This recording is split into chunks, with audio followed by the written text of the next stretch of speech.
ऐसा साधन क्या है जिससे भगवान श्री कृष्ण की प्राप्ति हो जाए। ऋषियों ने इसी बीच में एक श्लोक और बोला है, चिंतामणिर्लोक सुखम सुरुद्रो स्वर्ग संप्रदम प्रयच्छति गुरुपेतो वैकुंठम योगी दुर्लभम। गुरुदेव, एक चिंतामणि नाम की एक मणि होती है। इस चिंतामणि के सामने व्यक्ति जैसा चिंतन करता है वो कामना उसकी पूर्ण हो जाती है। एक कल्पवृक्ष होता है, उस कल्पवृक्ष के नीचे बैठ के व्यक्ति जैसा चिंतन करता है उसके भी सभी मनोरथ पूर्ण हो जाते हैं। लेकिन प्रभु, प्रयच्छति गुरुप्रीतो वैकुंठम योगी दुर्लभम, यदि किसी के गुरु प्रश्न हो जाएं तो वैकुंठ जो योगियों के लिए भी दुर्लभ जो धाम वैकुंठ है उसकी भी प्राप्ति हो जाती है। कब? यदि गुरु प्रश्न हो जाए। राधे राधे।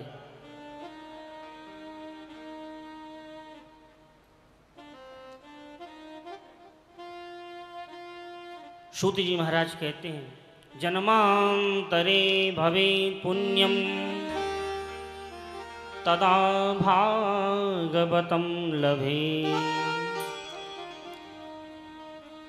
जब जीव के एक नहीं, दो नहीं, तीन नहीं, जन्म जन्मांतर की, जन्मांतरे भवेत् पुण्यम, जन्म जन्मांतर के जब पुण्य पुंज उदित होते हैं तब जीव को ये भागवत कथा श्रवण करने को मिलती है। राधे राधे। अब बताइए आपके कितने भाग्य उदय हुए हैं, वृंदावन धाम में भागवत श्रवण कर रहे हैं श्री यमुना जी के पावन कोल के किनारे और श्री बिहारी जी की नगरी में बैठ के। सूत जी के वाक्य हैं, जन्मांतरे भवेत् पुण्यम तदा भागवतम लभेत। जिस समय श्री सुखदेव जी महाराज परीक्षित के लिए भागवत कथा सुधा सुना रहे थे, उसी समय 33 करोड़ देवता एक सुंदर स्वर्ण अमृत का कलश भर के, स्वर्ण का अमृत कलश लेके आए। बोले, सुखदेव जी के चरणों में प्रणाम किया। बोले, गुरुदेव ये अमृत कलश आप ले लीजिए और राजा परीक्षित के लिए पिला दीजिए। क्यों? कि राजा परीक्षित को तो शाप लग गया है कि 7 दिन बाद इनकी तक्षक जाति का नाक दंशन करेगा, इनकी मृत्यु हो जाएगी। गुरुदेव यदि ये अमृत पी लेंगे तो इनकी मृत्यु नहीं, कदापि नहीं होगी। इसके बदले में आप क्या चाहते हो देवताओं? इसके बदले में गुरुदेव ये चाहते हैं, ये कथा रस जो आप सुना रहे हैं, इस कथा रस को, सुधा को आप हमको सुना दीजिए। सुखदेव जी महाराज ने ऐसी बात को सुना, हंसे हैं और अरे देवताओं, आप तो बड़े चालाक हैं। एक कांच की कृच के बलदे में किसी दुकानदार के पास जाओ, जो है जौहरी के पास, बोले जौहरी जी ये कांच की कृच है, इसके बलदे में हमको हीरा दे दीजिए। दे देगा? कदापि नहीं देगा। अरे क्वा सुधा क्वा कथा लोके क्वा कांच क्वा मणिर्महान, कहाँ तो कथा कहाँ सुधा, कदापि नहीं। श्री सुखदेव जी महाराज ने देवताओं की हंसी उड़ा दी, उनको विदा कर दिया। 7 दिन कथा श्रवण करी श्री सुखदेव जी महाराज के मुख से। सूत जी महाराज कहते हैं, उसी समय सुखदेव जी महाराज की सुनने कथा सुनने के बाद परीक्षित महाराज का मोक्ष हुआ। सुंदर दिव्य विमान में बैठ के 4 पार्षद जिनको घेर के चल रहे हैं, शंख चक्र गदा पद्म लिए श्री परीक्षित महाराज विमान में बैठ के जा रहे थे। जैसे विमान में बैठ के ऊपर गए, ब्रह्मलोक का भेदन किया। ब्रह्मा जी के मन में चिंता हुई, ये दिव्य देव पुरुष कौन है जो ब्रह्मलोक का भी भेदन करके भगवान के परम धाम को जा रहा है। उसी समय ब्रह्मा जी ने कहा, भैया पार्षदों रुको, इस रथ में बैठ के दिव्य पुरुष कौन जा रहा है? भगवान के पार्षदों ने कहा, प्रभु ब्रह्मा जी महाराज, ये कोई साधारण पुरुष नहीं है, ये भगवान के स्वरूप में हो गए हैं, ये राजा परीक्षित है।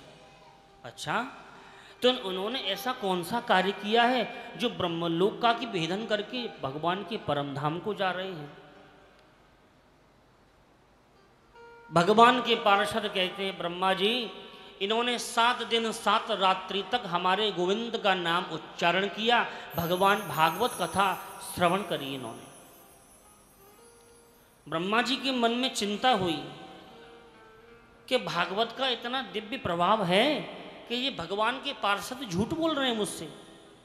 उसी समय श्री ब्रह्मा जी महाराज ने सत्वलोक में एक तराजू लिया।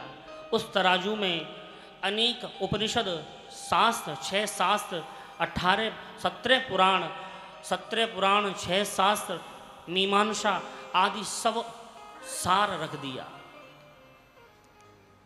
और दूसरे पड़ले में श्रीमद्भागवत रूपी जो ग्रंथ है, जो स्वयं श्री कृष्ण ही है, इनको रख दिया। उठा के तोलना चाहा, मेन रे भगवत रूपम। ब्रह्मा जी महाराज ने देखा कि भागवत रूपी जो पड़ला है, ये तो जमीन में खिसकता हुआ, खड़ोलता हुआ ही रह गया, और 17 पुराण, 6 शास्त्र, उपनिषद आदि ऊपर उठ गए। उसी समय ब्रह्मा जी ने कहा, ठीक, अब विश्वास हुआ, यही भागवत रूपी जो साधारण ग्रंथ नहीं है, एक किताब पोथी दिख रही है, जो कोई अक्षर लिखे हुए हैं, जो कोई साधारण नहीं है, ये स्वयं श्री कृष्ण ही है। उसी समय श्री ब्रह्मा जी महाराज ने भागवत भगवान को प्रणाम किया, श्री कृष्णचंद्र भगवान को प्रणाम किया।